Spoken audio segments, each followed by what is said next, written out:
Channel నేను లక్ష్మణ్. దేశం మొత్తం ఇప్పుడు ఆంధ్రప్రదేశ్ వైపే చూస్తుంది. ఎన్డీఏ కూటమి దాదాపు క్లీన్ చీప్ చేసింది అనుకోవచ్చు. తెలుగుదేశానికి దాదాపు 135 సీట్లు ముందంజలో ఉంది. అటు జనసేన కూడా పోటీ చేసిన అన్ని స్థానాల్లో దాదాపు గెలిచే అవకాశం కూడా కనపడుతుంది. మరో పక్క తీసుకున్న బీజేపీ కూడా 8 స్థానాల్లో ఖచ్చితంగా గెలిచే అవకాశం కూడా కనిపిస్తుంది. మొత్తం మీద తీసుకున్నా అంటే ఇప్పటికే ఆంధ్రప్రదేశ్ సీఎం ఎవరైతే ఉన్నారో జగన్మోహన్ రెడ్డి గారు ఇప్పటికే ప్రెస్ మీట్ పెట్టడం కూడా జరిగింది. తన ఓటమిని అంగీకరిస్తూ కొంత విషన్న వదనంతో కూడా ఆయన మాట్లాడటం కూడా జరిగింది. ఖచ్చితంగా పడిన చోట లేస్తానని చెప్పి ఆయన మాట్లాడటం జరిగింది. ప్రజల్లో ఇంత పెద్ద ఎత్తున అసలు మార్పు రావడానికి కారణం ఏంటి? శ్రీకాకుళం టు ఇచ్చాపురం వరకు ఆయన చేసిన, శ్రీకాకుళం టు ఇటు చిత్తూరు వరకు చేసిన సర్వేలలో ప్రజల్లో ఎంత వ్యతిరేకత ఉందా అని ముందే కేసు చేసిన ప్రస్తుతం మనతో పాటు చలసాని శ్రీనివాస్ గారు ఉన్నారు. ఆయనతో కూడా మాట్లాడదాం. సార్ నమస్తే. నమస్కారం సార్, మీరు ముందే చెప్పారు ఆల్రెడీ ప్రజల్లో తీవ్రమైన వ్యతిరేకత ఉంది, స్పష్టంగా అది కనపడుతుంది. కానీ వీళ్ళు ఒంటెత్తు పొగడులతోటి అది గమనించలేకపోతున్నారని చెప్పి కూడా మీరు ముందే చెప్పడం కూడా జరిగింది. కానీ వేవ్ ఉందనుకున్నా కానీ ఇంత స్థాయిలో వేవ్ 120 మీతో మాట్లాడింది కూడా 105 బేస్ ఉంది. ఏదైతే ల్యాండ్ టైటిలింగ్ యాక్ట్ మీద వచ్చిన భారీ అసంతృప్తి, అలాగే లాస్ట్లో ఎప్పుడైతే జగన్మోహన్ రెడ్డి గారు 27 ఏప్రిల్ తారీఖున మేనిఫెస్టో ఇచ్చారో దాన్ని అప్పుడు చంద్రబాబు నాయుడు గారు ఇచ్చిన మేనిఫెస్టోతో 4,000 వృద్ధులకి, వికలాంగులకి, దివ్యాంగులకి వాళ్ళకి ఇచ్చేది ఏదైతే ఉందో 4,000 లేదంటే 6,000 ఇది కంపేర్ చేసుకుని పాత 2-3 నెలలు కూడా ఒకేసారి కల్పిస్తానంటాం, బస్సు ఫ్రీ అంటాం, తర్వాత గ్యాస్ సిలిండర్స్ ఫ్రీ అంటే ఇవన్నీ కంపేర్ చేసుకున్నప్పుడు చాలా మార్పు వస్తుంది. అది ఎంత దూరం వెళ్తుందో తెలియదు. 125, 135కి వెళ్ళొచ్చేమన్నాం. కానీ ఒక తుఫాను కింద అనుకున్నా కానీ ఇది సునామీ వచ్చిందండి. ఇది I think the only hero of the day mister Kondeti Kiran గారు అనుకుంటున్నాను. నిన్న నేను ఒక టీవీ చర్చలో కూర్చున్నాం. టీవీ ఛానల్లో మొన్న కూర్చున్నప్పుడు మీరు ఎలాగా 121 స్థానాలు అంటున్నారు. నేను ఒకటే చెప్పాను, అద్భుతం జరిగితే 121 వస్తుంది, అద్భుతం జరిగితే జగన్మోహన్ రెడ్డి గారు 90 వస్తాయి. 161 వస్తుందంటే అద్భుతం జరిగినట్టే. జరుగుతాయి, ఎప్పుడో 50 సంవత్సరాలకు ఒకసారి జరుగుతుందేమోనని. నిజంగానే జరిగిందండి. వాళ్ళు చాలా ఆశ్చర్యకరంగానే 21 స్థానం నేను పోలవరం తిరిగానండి. అదొకటే అబ్జెక్షన్ చేస్తాను, మిగతా నాకు తెలీదు. పోలవరంలో రావడం కష్టం అవుతుందేమో అన్నాను నేను. బికాజ్ ఐ నో టెర్రైన్ కానీ మిగతా చోట్ల కానీ జరిగిందంతా చూశాను. ఈ నేపథ్యంలో నేను ఆలోచించినప్పుడు అది కూడా రావటం, అది 8,000, 9,000 మెజార్టీలో చిల్లం బాలరాజు గారు రావటం అనేది ఆశ్చర్యకరంగా ఉంది. డెఫినెట్గా ఇది ఎవరు ఊహించలేదు. నేను అనుకుంటా ఉన్నాను ఖచ్చితంగా చంద్రబాబు నాయుడు గారికి ఒకరిద్దరు చెప్పిస్తారు 140 వస్తాను, ఊరుకోండి 120 ఎందుకు అలా చెప్తారని కూడా అన్న సందర్భాల్లో నోబడీ ఎక్స్పెక్టెడ్ దిస్. ఇది ఒక ల్యాండ్ స్లైడ్ విక్టరీ లాంటిది. 1994 ఎన్టీ రామారావు గారు ఉండగా 256 స్థానాలతో కూటమి వస్తే కాంగ్రెస్ పార్టీకి రాష్ట్ర చరిత్రలో ప్రధాన ప్రతిపక్ష హోదా కూడా దక్కకుండా 26 సీట్లు రావడం జరిగింది. అప్పుడు రాజశేఖర్ గారు తీసుకోకుండా ఆ రోజు పి జనార్దన్ రెడ్డి గారిని ఫ్లోర్ ఆఫ్ ద అంటే కేబినెట్ హోదా లేని ప్రతిపక్ష అఫీషియల్ హోదా లేని ప్రతిపక్ష నేతగా ఆయన పనిచేశారు. ఇవాళ ఈయనకి పొద్దున్న జగన్మోహన్ రెడ్డి గారికి 19, 20 ఉంటే ప్రతిపక్ష హోదా కూడా వస్తుంది అనుకుని రాలేదండి. 3rd ప్లేస్లో గెలిపారు. 2nd ప్లేస్లో జనసేన ఉంది. రేపు పొద్దున ఉన్న 10 మందిలో 2-3 వెళ్ళిపోతే 3rd ప్లేస్లో బీజేపీ ఉంటుంది. అందువల్ల ఇది చాలా ఆశ్చర్యకరంగా ఉంది. కానీ అనూహ్యం, అంటే ఖచ్చితంగా ఓడిపోవడం అనేది అర్థమవుతా ఉంటుంది. చెప్తానే ఉన్నాను, ఇవాళ చెప్పలేదు. 1 year బ్యాక్ ఎంట్రీ ఒకసారి మీరు వెరిఫై చేయండి.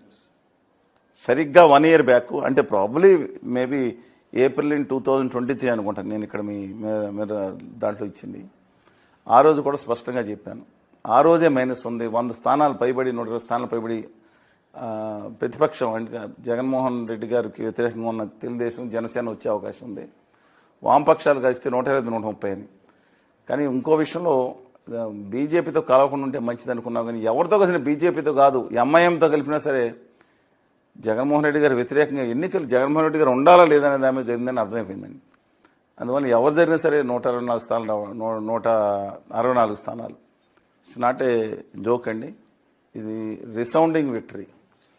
బహుశా ఎందుకంటే వాడు స్టాలిన్ గారు ఇచ్చింది కూడా రిసౌండింగ్ విక్టరీ అన్నాడు ఆయన. మారు మోగిపోతుంది మీ విజయం అన్నారు. తమిళనాడులో జరిగింది.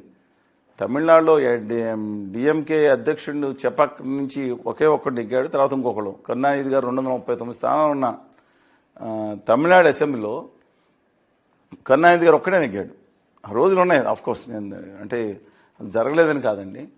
పవన్ కుమార్ చాంగ్లింగ్ గారు ఇప్పుడు లాస్ట్ టైం 40% సీట్లు నెగ్గిన సిక్కింలో ఎస్డిఎఫ్ నేత ఒకడే నెగ్గాడు మొన్న. అందువలన కానీ దీనికి కారణాలని మీరు అడుగుతున్నారు. దయచేసి దీంట్లో చేసుకోవాల్సింది ఏంటంటే, ఫస్ట్ ప్రజలకి కరెంట్ షాకులు, బిల్లుల షాకులు కొట్టినాయి, భయంకరంగా కొట్టినాయి. నేను చెప్పాలంటే ఒక 30 ఉంటాయి దీని వ్యతిరేకంగా. ఆయనకు అనుకూలంగా ఉండే ఏంటి, ఆయన సంక్షేమ పథకాల హామీలు ఏదైతే ఉన్నాయో అది చెప్పుకొని 90% అమలు చేశారు. కానీ వెనక ముందు సిపిఎస్ కానీ మెజర్ నిషేధం కానీ కొన్ని మినహాయించేసి మిగతా అంతా అది చేశారు. ఇవాళ దేశం మొత్తం చూసింది కేస్ స్టడీ కింద ఆంధ్రప్రదేశ్. ఢిల్లీలో ఇండియా ఇంటర్నేషనల్ సెంటర్లో సెమినార్ మేము పెట్టినప్పుడు జాతీయ స్థాయి నుంచి ప్రొఫెసర్లు అందరూ వచ్చినప్పుడు అడిగారు, we're watching Andhra Pradesh as a case study for India. ఇంత ఫ్రీస్ ఇస్తే కనుక వాళ్ళు నచ్చే అవకాశం ఉందా అని చెప్పి వాళ్ళు అనుకున్న నేపథ్యంలో ఇవాళ ఏం జరిగిందంటే, ఎంత ఉచితంగా ఇచ్చినా సరే నెగ్గుతారని గ్యారంటీ లేదు. ఇవాళ గౌరవ మాజీ ముఖ్యమంత్రి, అంటే అపధారంగా ఉన్న ముఖ్యమంత్రిగా ఉన్న జగన్మోహన్ రెడ్డి గారు ఇవాళ మీరు అన్నట్టు గద్గద స్వరంతో మాట్లాడుతూ ఆయన కూడా మారలేదు. నేను అన్నీ చేశాను, ఇంతమంది అవాతాతలకు ఇచ్చాను, ఒక ఇంటింటికి పంపించానే, నేను ఎందుకు ఓడాలి. ఒకటే సరే గౌరవంగా అభినందన తెలిపిన అంతవరకు ప్రజలు పొరపాటు చేశారనే విధంగా మాట్లాడారు. ఐ డోంట్ థింక్ సో అంటే. కానీ ఇదే చంద్రబాబు నాయుడు గారిని మానసికంగా వేయించి, మానసికంగా కాదండి, శారీరకంగా మానసికంగా ఈ రోజు ఆయన బయటకు వచ్చారు, మళ్ళీ సీఎం గానే అడుగు పెడతారని చెప్పి అసెంబ్లీలో దేనికి వచ్చారు తెలుసు. ఈ రోజు పరిస్థితి చూసామంటే కేవలం ఒక సంవత్సరం తిరగముందే జగన్మోహన్ రెడ్డి గారు కళ్ళల్లో నీళ్ళు సంవత్సరం అంటే ఒకటండి, చంద్రబాబు నాయుడు గారిని మాట్లాడింది ఆయన తిడితే పట్టించుకోడు. సీజన్ పొలిటీషియన్, ఎన్నో దోషంలో అన్ని బంధించిన ఆయన పట్టించుకోడు. ఎన్టీ రామారావు గారు అమ్మాయిని వాళ్ళ భార్యని అవమానకరంగా ట్రోల్ చేశారు. ఇట్స్ ఇన్హ్యూమన్, అది తప్పు కదండి. అందులో ట్రోల్ చేసిన వాళ్ళు అందరూ ఓడిపోయారు, మాట్లాడిన వాళ్ళకి ప్రతి ఒక్కళ్ళు ఓడిపోయారు. మనిషిని తిట్టడం వేరు. ఇప్పుడు ఎవరు తిట్టినా అంటే వీళ్ళు మాట్లాడితే నా కొడుకనే పదాలు వాడుతున్నారండి. వచ్చే ఎవరైనా నర్సీపట్నం అయ్యన పత్రిక గారు వాడారు కదా, ఏంటంటే ఓ మై కొసన్ అని చెప్పి పాస్టర్లు అన్నారు. ఎవరు ఆయన ఎవరు సంబంధించారు? దానికి 4 ఆకులు చదువుతా కొడాల నాని గారు మిగతా వాళ్ళు ఏం మాట్లాడారండి? ఇవాళ సంబరాల రాంబాబు గారు మాట్లాడింది కూడా అసెంబ్లీలో ఏం మాట్లాడారైనా? అహం బ్రహ్మస్మి. ఖచ్చితంగా ఇవాళ ఓడిపోయారు కదా అని హేళన చేసే పద్ధతి చేయట్లేదు. ఖచ్చితంగా ఇవాళ జగన్మోహన్ రెడ్డి గారు ఇప్పుడుకన్నా తను తెలుసుకోవాలి, అధికార పీఠం అనేది శాశ్వతంగా 151 సీట్లు అన్నప్పుడు కళ్ళు నెత్తి మీద ఎక్కినట్టు బిహేవియర్ ఎవరిది కూడా ఉండకూడదండి. Absolute power is dangerous, it corrupts. అంటే కరప్షన్ కాదు, కరప్ట్స్ ఏ పర్సన్. అందువల్ల నేను ఇందాక ఆయన ఓడిపోవడానికి టకటగా చెప్పుకోవాలంటే, నేను గెలవడానికి చెప్పాను కదా, సంక్షేమ పథకాలు ప్రతి మహిళ ఇంటికి ఆ పెన్షన్ చేయటం నిజంగా గ్రేట్ వర్క్. పూర్వం 1000 రూపాయలు 2019 జనవరి వరకు, తర్వాత 2000 పెంచారు చంద్రబాబు నాయుడు గారు. ఆ 1000 రూపాయలు ఇవ్వడానికి ఊళ్ళల్లో అందరూ వచ్చి మనం చాలాసారి మాట్లాడుకున్నాం. అది ఆ మహిళల పేరు మీద ఇళ్ల స్థలాలు తప్ప, అలాంటి 2-3 తప్పండి.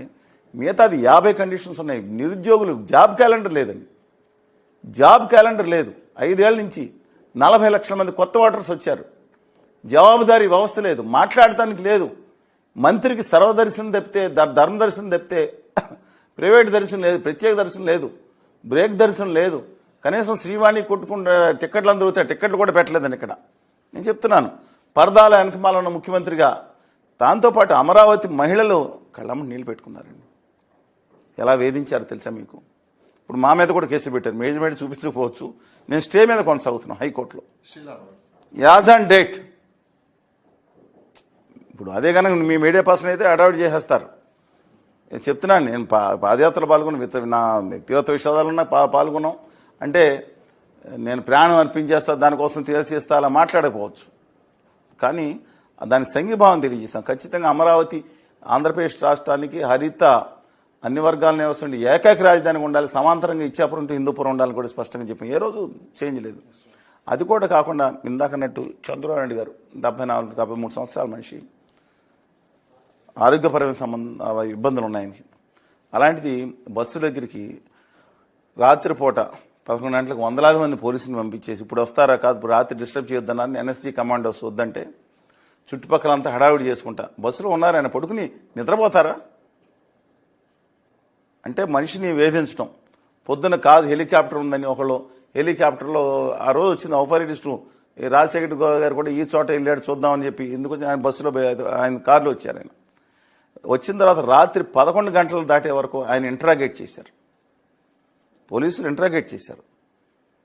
వేధింపులు, ఇది వేధింపులు అంట. ఆయన విచారణ చేద్దని ఎవరు అంటలేదండి, వేధింపులు అండి వయసు. అక్కడి నుంచి నువ్వు పడుకుంటే అని గదిలో అక్కడ పోలీసు దాంట్లో పెట్టి మళ్ళీ 2 గంటల నుంచి తిరగటం, మనుషులు లేవండి పోలీసు మన హాస్పిటల్కి టెస్ట్కి వెళ్ళి జైలు పంపించాలని. అక్కడి నుంచి జైలుకి వెళ్ళిన తర్వాత వెస్టర్న్ కమోడ్ కూడా లేకపోతే ఆ వయసులో ఉన్న మొక్కల నొప్పులు ఉన్నాయని ఎలా కుదురుతుందండి? దీన్ని ఇనిహోమ్ అని అంటారు. ఇది చాలా అచ్చెన్నాయుడు గారిని పైల్స్ ఆపరేషన్ రక్తం కారుతుంటే ఆయన తీసుకుని ఆ రోజు అరెస్ట్ చేయాలని, దీన్ని ఏమంటారు, శాడిజం అనరా? ఆ రోజు క్లియర్ కట్గా నేను దాంట్లో పెట్టాను, సోషల్ మీడియాలో పెట్టా. అంటే అఫ్కోర్స్ మేజర్ ఛానల్స్ నేను పిలవలేదు కాబట్టి నేను ఏం చెప్పలేనండి, ఉద్యమం కూడా చూపించట్లేదు. It's due respects them. ఎందుకంటే ఎటో సైడ్ నేను తీసుకోవాల్సిన 95% 5% ఛానల్స్ చూపించాను నేను చెప్పాలి కూడా ఇక్కడ. ఎందుకంటే మేమైపోయారు అన్నారు కదా అందరూ. 2019 ముందు కంటే తర్వాత ఉధృతంగా ఉద్యమం చేశాం. ఇచ్చాపురం టు హిందూపురం ఇచ్చాపురం చైతన్య యాత్రలు, ఢిల్లీలో యాత్ర 26 జిల్లాల్లో ఆఖరి పార్లమెంట్ ముట్టడి ఎన్నిసార్లు చేశాడు. కేంద్ర మంత్రి కావడం జీవితం చేస్తానే ఉన్నాం. 90% అతను తెలియదు. కానీ ఇలాంటి చర్యలు జరుగుతున్నాయి ఈ రాష్ట్రంలో. ఆంధ్రప్రదేశ్ ముఖ్యమంత్రి ఉన్న జగన్మోహన్ రెడ్డి గారి ఇంటి మీదకి, అంటే మొదటి పిలిపిచ్చేసి మధ్యలో అరెస్ట్ కాదు, ఇంటి మీదకి నేను జేడి లక్ష్మీనారాయణ గారు అకస్మాత్తుగా వెళ్ళి ఇంటి ముందు ప్రత్యక్షమై ఆ లోపలికి వెళ్ళిన తీసే ప్రయత్నం చేసాం, అరెస్ట్ చేసేవారు, ఇబ్బందులు పడడం అది మామూలే. Despite the what best we can do. కానీ ఒక్క విషయం చెప్పండి సార్, ఈ 5 సంవత్సరాల్లో ప్రజలు ఏ విధంగా అణిచివేశారండి? దాదాపు లేస్తే కేసు, మాట్లాడిన కేసు అంటే భయం అండి. ఫస్ట్ ఏం జరిగిందంటే ఫస్ట్ 2.5 years వరకు మేము కూడా కారులో, అది ఇప్పుడు ప్రస్తుతం బీజేపీలో ఉన్న పెద్ద లీడర్కి తెలుసండి, ఆయన కూడా అక్కడే ఉన్నారు. మా అప్పుడు కారులో, చిన్న కారులో సూట్ కేసు పెట్టుకుని నేను బయట తిరగాల్సి వచ్చింది రాత్రి. అరెస్ట్ అవ్వడానికి ఇబ్బంది లేదు, కొత్త కాదు నాకు. కానీ కోవిడ్ పేషెంట్స్ ఉన్నప్పుడు అక్కడ పెడతారన్నారు, బ్రాంకైటిస్ ఎలర్జీ ఉంటుంది. నా పరిస్థితి ఎలా ఉంటే మిగతా వాళ్ళ పరిస్థితి ఏంటండి? ఎన్ని వేధింపులు గురి చేస్తారు.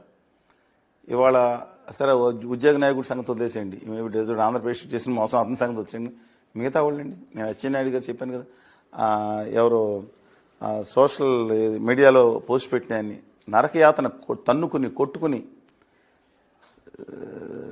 వాళ్ళు, అలాగే మిగతా వాళ్ళు అచ్చెన్నాయుడు గారు కూడా గతి తప్పులేమాట. రఘురామ కృష్ణరాజు గారు ఆయన తిట్టారు, ఆయన పెట్టారు అని. సరే రఘురామకృష్ణ గారు చేయటం తప్పేనండి. సుధాకర్ గారి కోసం నిజంగా ఇవన్నీ కూడా, అది కూడా కాకుండా ఇంకోటి కూడా చెప్తానండి.